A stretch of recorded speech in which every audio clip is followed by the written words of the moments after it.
Espanha.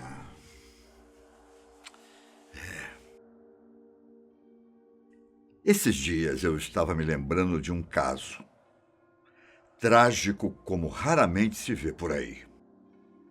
E foi um amigo espanhol que me mandou os detalhes. Há alguns anos atrás, a cidade de Múrcia, na Espanha, foi palco de um assassinato de 4 crianças de uma mesma família.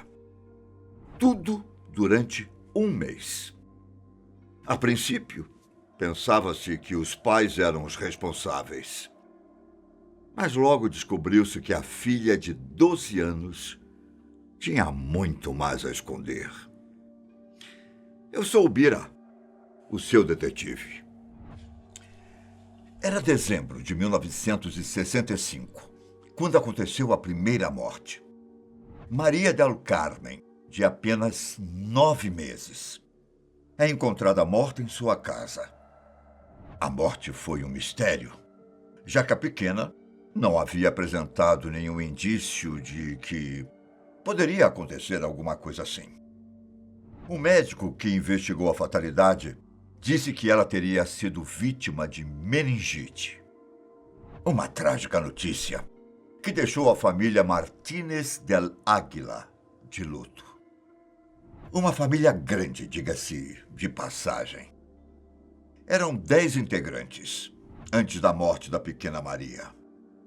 Todos tentando levar a vida no subúrbio da cidade de Múrcia. Andrés Martínez del Águila, o pai, trabalha com construções e recebia ajuda de José Antônio, de 16 anos, o mais velho dos filhos. Já Manuel, de 14 anos, tinha um trabalho como limpador de painel de carros. Todos trabalhavam duro para conseguir levar comida para o restante da família. Então chegamos à terceira filha da casa, Piedad, de 12 anos. Nos tempos livres, ela polia peças de motos para o trabalho dela, que na maioria das horas era cuidar, na verdade, dos irmãos mais novos e organizar a casa. Isso porque a mãe, Antônia Pérez Dias, além de estar grávida de 7 meses, ainda cuidava da cozinha e fazia alguns bicos. Piedad recebia ajuda no trabalho de polimento de outros 3 irmãos. Jesus, de 10, Cristina, de 8 e Manuela, de 6. Os outros 4 filhos, ainda mais novos, não faziam nenhum tipo de trabalho. Eram eles: Andrés, de 5, Fuensanta, de 4, Mariano, de 2, Maria del Carmen, que você já conhece. Maria foi a primeira vítima dessa história. E como 5 anos antes, um bebê da família também havia morrido por meningite. Os Martínez del Águila não ficaram tão surpresos assim. A surpresa veio mesmo 5 dias depois, quando Mariano, de 2 anos, também morreu misteriosamente.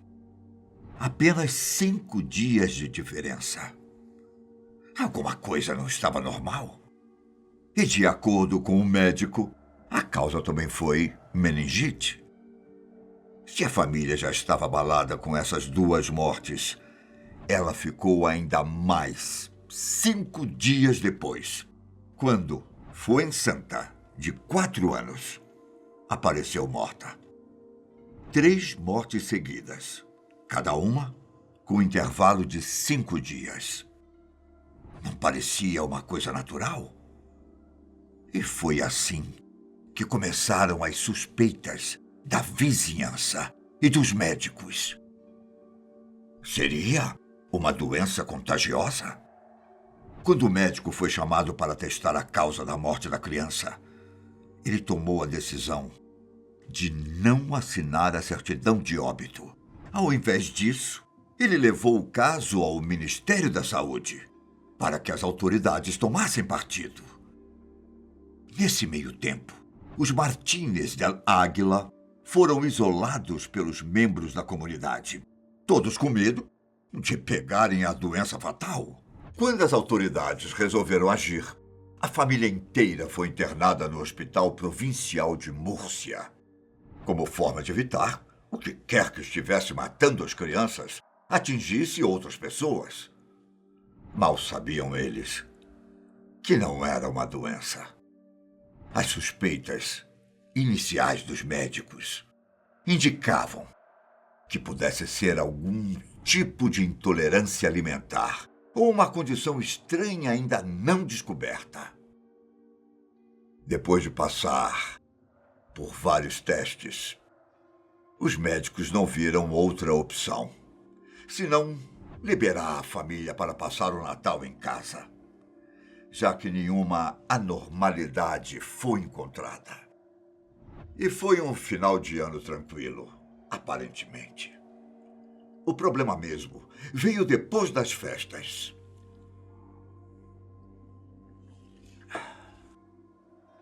Dia 4 de janeiro de 1966, Andrés, de 5 anos, é encontrado morto. 4 mortes em um intervalo de um mês. Mas agora, a investigação seria diferente. A família era conhecida por esbanjar saúde. Então, os repentinos sintomas das 2 últimas crianças não faziam sentido. De repente, manchas vermelhas e roxas apareceram na pele. Em seguida veio a febre, tontura, convulsões e, por fim, a morte. Parte dos intestinos e de alguns outros órgãos de Andrés e Fuensanta foram levados para Madrid, como forma de realizar uma análise mais detalhada do que estava no organismo deles. Primeiro, para o Instituto Nacional de Saúde, onde nenhum vírus foi detectado. Em seguida, as amostras foram para o Instituto de Toxicologia. E foi a partir de lá que as melhores pistas começaram a surgir. Para não haver dúvidas, os corpos das 4 crianças mortas passaram por um exame de anatomia forense, que detectou que todas elas morreram envenenadas. Mas quem faria isso com as crianças? E por quê? Antes de responder essa dúvida, é muito importante que você saiba que tipo de veneno foi usado. A análise determinou que era uma mistura de cianeto de potássio com um pesticida conhecido como DDT. Uma mistura fatal. Ainda que o responsável pelo crime administrasse os componentes de maneira separada, as crianças não resistiram. Os suspeitos mais óbvios, como você deve imaginar, foram os pais. As autoridades decretaram a prisão da mãe e do pai por infanticídio. Mas acabou que a Antônia, por estar com a gravidez avançada, foi internada na ala da maternidade de um hospital. Já o pai, Andrés, foi encaminhado para o centro psiquiátrico El Palmar, onde seu estado mental foi avaliado para averiguar se ele seria capaz de cometer os crimes. Quanto aos filhos, as meninas ficaram detidas com a mãe e os meninos com o pai. A imprensa foi tão fervorosa em cima dos filhos do casal que Manuela, a filha de 6 anos, chegou a dizer que estavam dando muita atenção para ela, porque sabiam que ela seria a próxima vítima. Mas isso não aconteceu. Alguma coisa não estava batendo com os fatos. Enquanto o restante da família estava traumatizada com a situação, Piedad, a filha de 12 anos, se mostrou indiferente, como se nada tivesse acontecido. Isso acabou chamando a atenção das autoridades, que ligaram essa informação com o fato de que Piedad foi a última pessoa que os irmãos viram antes de morrer.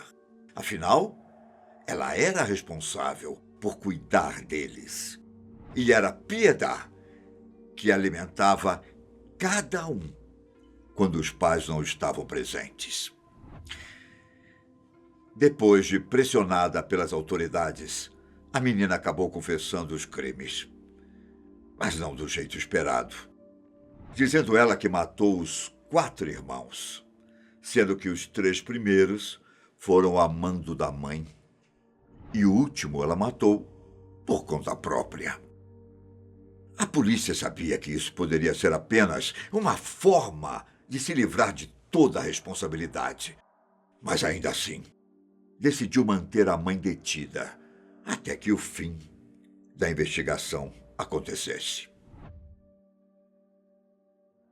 Piedade explicou que misturou o leite que dava para as crianças com o veneno, preparado em casa com coisas de fácil acesso, como material para polir metais e um inseticida.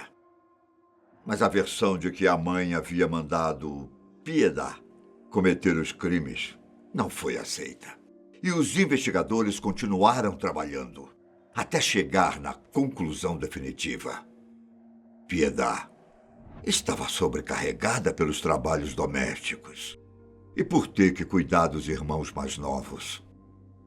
Ela então decidiu matá-los para ser livre, como uma criança comum, e poder brincar com os amigos.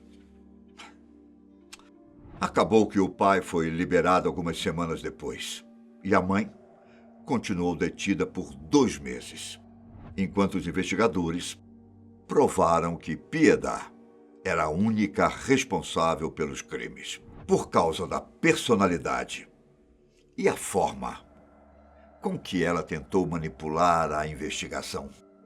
A menina foi diagnosticada com psicopatia. O que ninguém entendeu foi como ela, tão jovem e sem boa educação, conseguiu descobrir a mistura letal facilmente. Por ser menor de idade, Piedade acabou ficando sob custódia do juizado de menores. E logo depois, foi para o centro das Oblatas de Múrcia, que cuidava de meninas em situação de risco. Um convento. As informações sobre ela terminam aqui. Não se sabe para onde Piedade foi depois, e muito menos se ainda está viva. O que se sabe é que, enquanto estava detida, ela era considerada feliz, doce e gostava muito de brincar. A família toda caiu em desgraça. As crianças foram para a rua logo depois da morte do pai e praticavam delitos. Que coisa, não? Que força atuava naquela menina, hein? Algo que se espalhou por toda a família. Triste, não é? Muito triste. Um forte abraço para você. E até mais.